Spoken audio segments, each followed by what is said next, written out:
Go and teach all nations, says the Lord. I am with you always until the end of the world.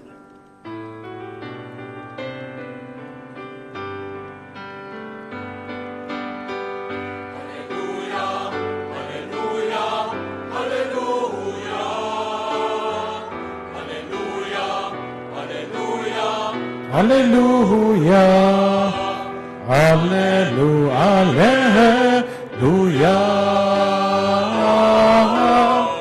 hallelujah, hallelujah, hallelujah, hallelujah, hallelujah, hallelujah, hallelujah.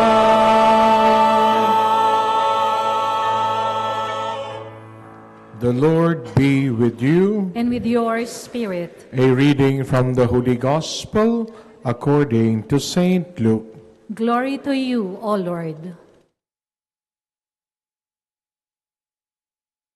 Jesus said to his disciples, "Thus it is written that the Christ will suffer and rise from the dead on the third day, and that repentance for the forgiveness of sins would be preached in his name to all the nations, beginning from Jerusalem. You are witnesses of these things. And behold, I am sending the promise of my Father upon you, but stay in the city until you are clothed with power from on high." Then he led them out as far as Bethany, raised his hands and blessed them. As he blessed them, he parted from them and was taken up to heaven.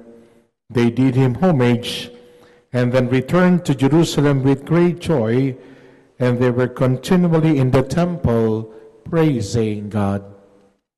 The Gospel of the Lord. Praise to you, Lord Jesus Christ.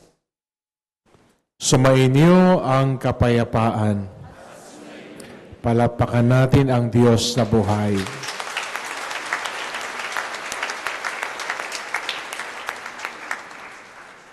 Pwede bang harapin ang katabi? Sabihin mo, hindi nangiiwan si Lord. Sana ganon ka rin.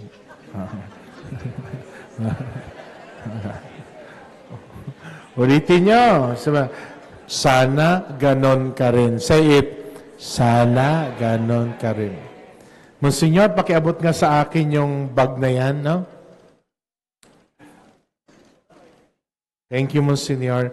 Hulaan nyo kung ano ito. Ano? Ano po? iPhone, wow. Mga ambisyoso na mga mukhang iPhone, no?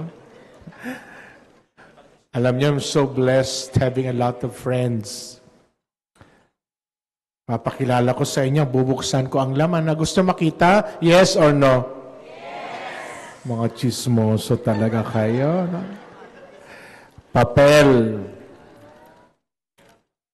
Nakalagay dito. May pangalan. Every Sunday, pag nagkikita kami, inaabutan niya ako ng ganitong papel. May pangalan, yung pangalan niya, pagkatapos nakalagay dito, Mass, 5 o'clock, Father Nolan. Tapos, maraming mga numbers, mga pera, dami, no? Coins to, no?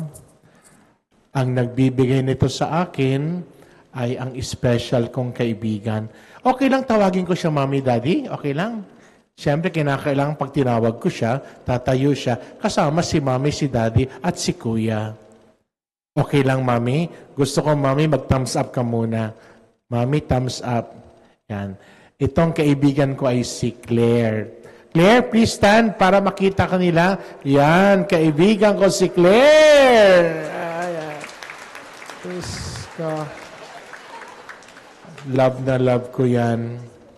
O harapin ang katabi, sabihin mo, mabuti pa si Claire. Sabihin nyo, nakakaalala kayo, hindi. My brothers and sisters, today, we celebrate the solemnity of the ascension of the Lord Ano ang kahulugan nito para sa ating lahat? No? Number 1, lahat mawawala. Sabihin nyo, lahat mawawala. Say it. Parang malungkot kayo. Na. Sabihin mo, lahat mawawala pati ako. Sabihin nyo. Totoo yun. Habang maaga pa, let's already practice that. Because, it becomes for us an invitation every day to live our life to the fullest and do our best in giving and loving one another. Amen. Uy, amen. Amen. Sabihin sa katabi, mawawala ka. Sabihin nyo. Mukhang ang iba sa inyo sabihin, ikaw na lang, Father, kaya? Ano? Tanggap ko naman. Naalala ko, last week, naglindol. I was in a school, so yung mga teachers, lumabas ng building, may procedure naman. It was also the time may enrollment ang school, may batang tumakbo rin palabas kasama yung mami niya. Nagkataon na malapit ako doon sa bata at sa mami niya. Sabi ng bata sa kanyang nanay, Mommy, am I going to die now? I am not ready, Mommy. Natakot yung bata, no? Of course, all of us are afraid to die. Who is not? But that's something that we have to accept. And that cannot be accepted just by saying yes. That has to be lived out every day. But come to think of it, lahat mawawala, pero yung nawala, pag binalik ni Lord, sobra pa sa nawala. Amen? And the reality of human experience, somebody has to go. Kinakailangan may umalis para may dumating. Yes or no? Take for instance, the OFW. Kinakailangan si Daddy magtrabaho sa abroad para may dumating na pera para sa pamilya. For the mother, the working mothers, they have to work every day. They have to leave their children, even young as they are. You have to leave them every day for them to be able to bring back food on the table. Even, for example, in terms of our sinfulness, our sin has to go, otherwise the grace of repentance and forgiveness will not be able to come in. Hindi pwedeng pagsamahin ang kasalanan at kabanalan. Magkaiba po yan. One has to go in order that the other has to come in. Yung mga nagkakasakit, hindi madali magkasakit. But when the Lord brings back to perfect health, we started to treasure the importance of health by taking good care of it and always being connected to the Lord every single day. Amen? Parang malungkot kayo. Amen? Amen. Kinakailangan may umalis para may dumating. Sabihin niyo sa katabi niyo, umalis ka na. Sabihin niyo, umalis ka na. Sabihin niyo. Lately, may aso ako namatay. Ano ba yan? Manganganak na sana 4. Sabi ng doktor, cesarean. Pagkatapos sinisaryan, namatay pa rin. Naikwento ko lang kahapon, may lumapit sa akin, Father, bibigyan kita. Hindi ako nagpaparinig, ha? Hindi ako nagpaparinig. Nagkikwento lamang ako. That just for us to be aware. Pag may nawala, ibabalik. At ang pagbabalik ay sobra pa sa nawala. Amen? Huy, amen? Today, I would like to present to you 3 promises we find as we celebrate the solemnity of the ascension, the promise of eternal life. The ascension of Jesus signifies that heaven is our ultimate home. That heaven is our ultimate home. Sabi nyo nga, heaven is our ultimate home. Sabi nyo, heaven is our ultimate home. Tanggap? Tanggap ba natin yon? Yes or no? Yes. Lakas ng loob, ha? Pagdasal natin, ha? Pagdasal natin, every day we'll be able to accept that heaven is our ultimate home. So that means every day we prepare that all our actions would always lead us to our ultimate home, and that is no other than heaven. Jesus opened the gates of heaven for those who follow Him. This promise assures us of our journey towards eternal life and sharing in the glory of God. We are all destined for heaven. That's number one. Promise number one, eternal life. The second promise is the promise of Christ's intercession. Diba sa misa, palagi narinig nyo, at the end of the prayer, sasabihin ng pare, the presidential prayer, we ask this through Christ our Lord. Sumagot agad ng amen. That's the power of intercession. That's why Jesus was sent to connect us to the Father. Alam nyo, araw-araw, ang daming ginagawa ang Diyos para sa ating lahat, no? May kakilala akong bata, walang magulang na nag-aalaga, pero ang dami siyang mommy, daddy, mama, papa. Sabi ko, grabe si Lord, no? Pag may kulang, babalik niya sobra-sobra pa. No? My brother and I has to leave our home. If we did not leave our home, then we cannot become priests. Do we miss our family? Yes. Just before the Mass, pinag-uusapan namin ni Monsignor. Kasi matatanda na rin ang aming mga magulang. But you know, God is so good. He knows what to do. When we think that we have not done much as sons of our parents, then God would always tell us, I am the one doing, and it should not be you. Christ's intercession, what does that mean? That after His resurrection, Jesus intercedes for us at the right hand of the Father. He presents our prayer and needs before God. Kaya nga, di ba, pag nagdadasal tayo, what do we say? I ask this in Jesus' name. I ask this in the mighty name of Jesus. We call it the power of Jesus' intercession. Amen? Ang iba sa inyo, ha? Pag nag-amen, parang tulog, amen. Amen? Amen. Yung una, eternal life. Pangalawa, intercession. Pangatlo, the promise of the Holy Spirit. And how do we understand this? Jesus promised to send the Holy Spirit to guide and empower His disciples. Remember, when we speak of the Holy Spirit, we don't speak of anyone, but we don't speak of a person.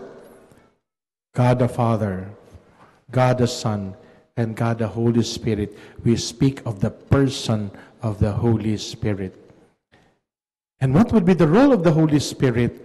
The role of the Holy Spirit would be to teach us again and to allow us to remember all the things that Jesus taught, so that as we remember all those things that Jesus taught, as we recall them, as we understand them, then we will be able to live holy lives. Holy lives. And that's the end point. The role of the Spirit will guide us to live holy lives. When we live holy lives, then it guarantees us that truly heaven will be our home. Sabihin niyo sa katabi niyo, heaven is your home. Sabihin nyo, heaven is your home. Ngayon pa naman, sale dito sa sale sa Mega Mall, Lahat gustong bumili, Lahat gustong bumili, kahit hindi kailangan, bibili, So, I would like to challenge everybody, as we live our life, try to focus on what is essential to us and what is important to us. Nakakatuwa because we have the Adoration Chapel. I hope everybody would find time every day to really give time for the Lord. Allow the Lord to speak to you. Allow the Lord to speak to us. And as we listen to the Lord, and as we listen to His Word, then we will be guided properly on what to do. To remind us of His presence. Hindi po nangiiwan si Lord. Hindi po nangiiwan si Lord. Amen? Amen. Yung mga mister dito, kaya nyo bang ipangako na hindi nyo iiwanan ang misis nyo? Yes or no? Maniwala naman ako nun. Lakas naman. Kaya mong ipangako talaga, ha? Tuwang-tuwa naman yung asawa. No. Ikaw, mami, kaya mong ipangako na kahit naiinis ka dyan, hindi mo yan iiwanan. Yes or no? Parang napilitan, ha? But that's the paradigm.